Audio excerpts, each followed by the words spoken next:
It's a real honor to be here. Thank you. We're here in the IFA show in Berlin, Germany, and I wanted to get with you guys because you are the Consumer Electronics Brothers, and we'll go into that in a second. But who are you? I'm Dave Leon.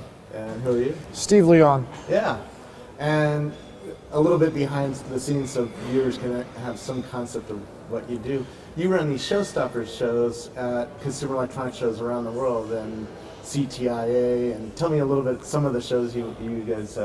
These are press-only events, Yeah. Where we bring in a selected group of companies, a selected group of press, and the companies demonstrate the products to the press, hands-on. It's touching, it's feeling, it's talking about the product one-on-one for 3 or 4 hours, depending on the show. And it's much more effective use of the time, the journalist time, and the company time. They're looking for the coverage, and the journalists are looking to save time out on the show floor. Yeah. We do this, our biggest event during the calendar year is CES in January in Vegas. We do Mobile World Congress, we do CTIA spring and fall. We are here at IFA. This is our first event at IFA. Although there's 200,000 people here. This is the press room. In fact, this is a good place to do a little interview. Right. What's the trick to launching a product at one of these shows? Because they're so noisy and it's so hard to break through the clutter at some of these shows. Well, you know from your own experience that you get hammered by press releases and PR people calling you all day long trying to set up a meeting. That's just not effective. There is so much noise on the show floor. You can walk through the booths, you can walk through the halls, and you will not see what is really newsworthy, what is really interesting, something that you want to spend 5 minutes with and play with. Showstoppers focuses that. It takes the conversation into a private, quieter location away from the show floor. That's one approach to getting press coverage. Another approach is you go on a product tour in advance of the trade show, so that by the time you reach the show, there is a selected group of press that have been briefed. Press releases will sometimes work.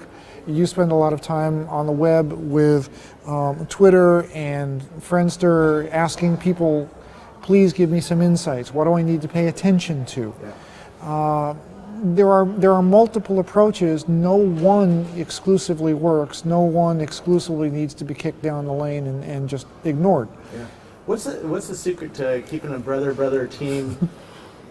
You know, a fast company, for lack of a better word. And well, it's actually 3 brothers. There's a third one who caught a flight back to the United States this morning, and I think that the combination of the fact that we are close.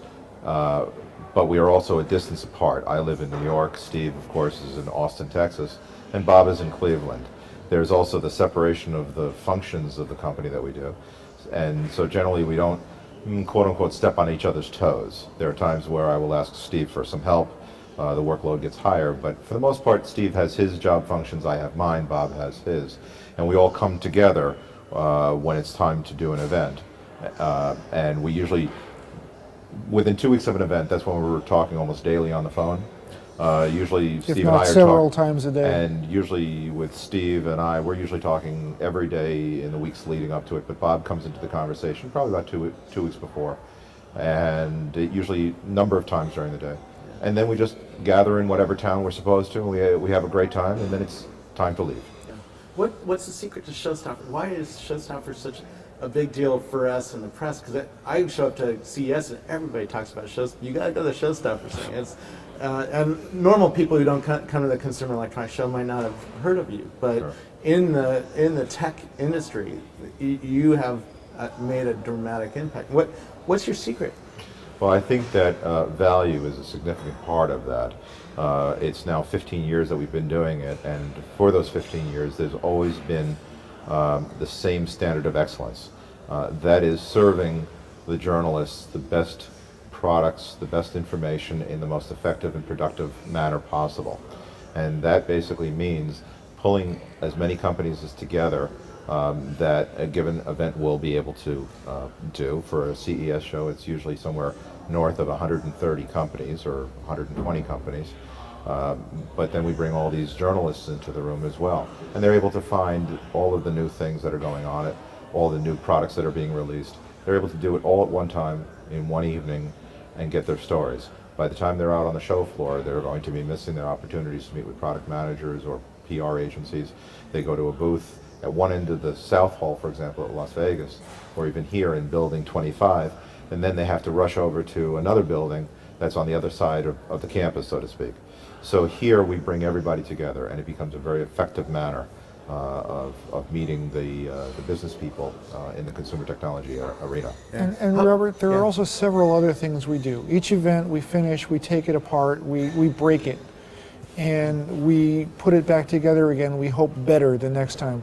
We're constantly asking journalists, we're constantly asking our sponsor companies, the exhibitors companies, the PR agencies that work with us. We're constantly asking, how do we improve? What can we be doing differently, better, something that would add more value to each event? Yeah. And it's a constant evolution. It looks like it's the same ballroom, but it's different. It's interesting, you have to go in a couple minutes to a meeting, and this is sort of the pressure that the journalists are under constantly at these big shows, right? There's always another thing that they have to go and run to. How do you get that journalist's attention and get your message across in 2 minutes, which is usually what you have when you're, talking with a journalist on the show floor or anywhere, really? Well, I usually have a fairly significant interaction with every company that comes into the shows. And one of the questions I will always ask them is your product new? Is it interesting to the journalist? Because I would rather not afford or sell a table or sell space into an event if it's not the right place for them. They'll come out disappointed, though they won't want to do business with us again. We have a number of conversations, even here in Europe. I'm having long distance conversations with companies in California for CES, and I'm challenging them. They have to prove to me that the product coming into the event is worthwhile to the journalists. Now, do I know what the journalists want? No. But I figure that if it's interesting to me, if I can visualize in my own mind that the product belongs in the consumer technology arena, and it's of interest, then it's going to be of interest to the journalists. Yeah. That's kind of the criteria that I follow. The second part of that, Robert, is that he's guiding me, and I'm the guy who's in contact with the press. I'm the guy who's inviting the press and talking with the journalists, the bloggers, the industry analysts, and I'm hoping from the conversations that I have with Dave, and then I talk with those exhibitor companies or their PR agencies, I'm hoping to gather something that I can use to explain, here's what's interesting, here's what's new, one sentence, maybe 2 sentences, try to get that organized in some way so that I can give the journalists and the analysts some kind of guidance. Yeah. Go here, this is what you'll see. Go there, this is what you might find hidden behind the curtain. One last thing before you have to leave. How has journalism changed in the 15 years you've been doing this? And how did the companies take advantage of that? I mean, we were showing off cell phone video today, here at IFA, and that's a new thing that just came out in the last 7 months. How do tools like that change your jobs, or the relationships of your companies with the journalists who are coming? I think that there's constantly an evolving process going on. And we have to adjust to that process. For example, let's say 10 years ago, the whole concept of blogging, didn't exist. It wasn't even on the radar screen. And I have to say that we were probably one of the first.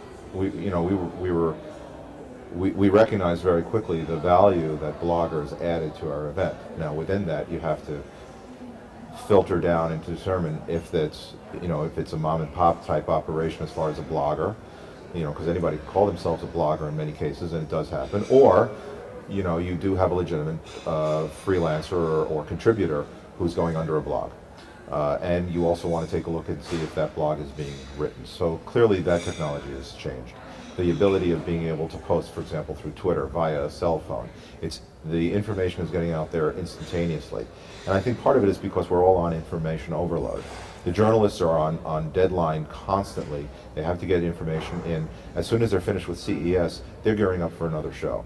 And they have to get it off their plate as quickly as possible. So the technology is enabling that, but it is also challenging us to evolve and to grow with it as well. The news cycle just explodes exponentially, and it expires even faster. So what I'm seeing, having done public relations and worked at newspapers, is it's just faster. Yeah.